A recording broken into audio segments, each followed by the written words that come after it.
Hier ist wieder Tesla-Fan, heute mit einer neuen Folge über ein Update von meinem Tesla.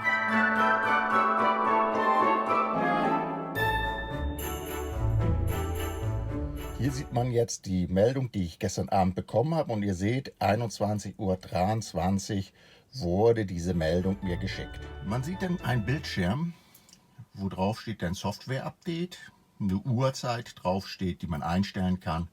Und dann kann man zu der gewählten Uhrzeit dieses Software-Update installieren. Aber wie ich das meistens mache und wie viele Leute das machen, ist, dass man das Update gleich startet. Und um das gleich zu starten, geht hier auf Jetzt installieren. Dann sagt er, okay, in 2 Minuten fängt das an zu installieren und zählt die Zeit jetzt runter und würde dann starten. Man kann natürlich das Update auch nochmal abbrechen. Warum würde man das machen? Ja, auch wenn man zum Beispiel jetzt losfahren möchte, dann kann man eben nicht fahren. Daher erledigt man das nur ab, wenn der Wagen wirklich steht, und man kann davon ausgehen, dass das einige Zeit dauert. Machen wir mal einmal. Jetzt kann man es beschleunigen, indem man 3-mal hier auf diese Zeit tippt. Dann geht er sofort runter und startet das Update. Ja, die Updates, die sind nicht so, dass jeder die Updates zur gleichen Zeit bekommt. Updates werden immer zu unterschiedlichen Zeiten eingespielt, immer in verschiedenen Chargen. Das heißt, es kriegen, ich schätze mal so 100, 200 Autos irgendwie die Daten angeboten und werden dann drauf oder vorbereitet, und so werden dann immer mehr Fahrzeuge davon informiert, dass sie jetzt abgedatet werden können. Manchmal ist man früh dran mit einem Update, manchmal ist man spät dran. Ich bin momentan etwas später dran mit meinem Update. Ja, warum, weiß ich nicht. Kann sein, dass das mal schneller wieder geht beim nächsten Mal. Oder wenn ich eine Inspektion mache und die Kollegen dort das sofort drauf spielen, so ein Update, was die machen können. Also sie können sozusagen gucken, welche Software habe ich, welche ist jetzt die aktuelle. Dann machen die das manuell und spielen das Software automatisch, also manuell dann ein. Beziehungsweise schätze ich mal, dass sie ein Update starten in der Werkstatt. Wie auch immer, dass sie das anfordern oder dass sie softwaretechnisch einspielen. Habe ich noch nicht gefragt. Wäre vielleicht mal eine Sache. Jetzt bin ich wieder zurück im Auto und wir wollen mal sehen, wie das Update gelaufen ist.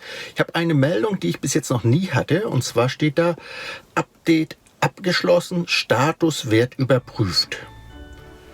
Dann werden wir jetzt einmal testen, wie das Ganze funktioniert.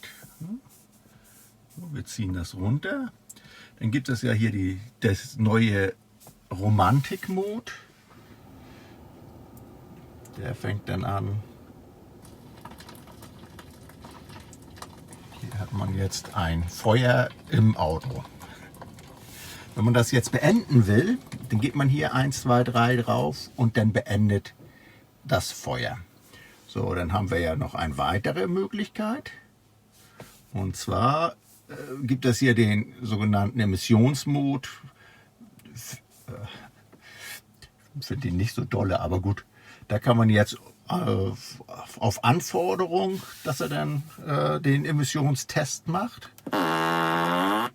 Dafür geht man hier rauf und drückt einmal auf das Rad. Oder man schaltet beim Blinken ein. Das bedeutet, man blinkt. Dann geht das auch. Und jetzt kann man jetzt hier noch verschiedene Einstellungen vornehmen. Zack. So, den nehmen wir mal weg. Ja, und es gibt eben eine ganze Menge an Gimmicks. Es gibt ja auch die Spiele, die Atari-Spiele, die man dann spielen kann. Ob man nun einen Asteroiden abschießt oder landet auf der auf der Mondoberfläche oder wie auch immer, kann man sich mit beschäftigen, wenn man Lust dazu hat. Ich persönlich finde diesen Weihnachtsmod an sich ganz nett, wo man mit dem Schlitten dann fährt, oder diesen Romantikmod finde ich auch klasse. Den Emissionsmod, das ist nicht so mein Ding, aber da ist ja jeder ein bisschen anders gestrickt. Bis zum nächsten Mal, euer Tesla-Fan.